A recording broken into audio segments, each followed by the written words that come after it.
Spiritual agreement is when we approach reality itself, we get confirmations. Confirmations that this is actually true. What I thought, I understood something, and then I acted on that hunch, that understanding of what I thought I had, and then I started proving it to myself that this was actually true, or I proved to myself that that was fake, that was false. And the dynamics of getting to a more advanced, if you like, level of perception is coming to understand our innate ability to be human.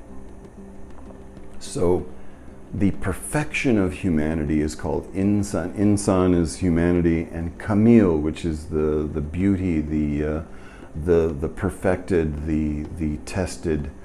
So we are Insan Kamil.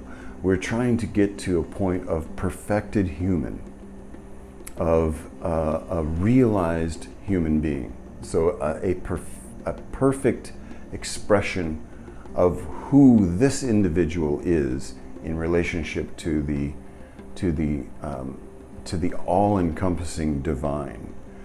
And as we get closer to what it is, this is our spiritual agreement. These are things that we've agreed that if the practice that I'm pursuing leads us to a greater clarity, then this is the agreement that we've undertaken, that we will know.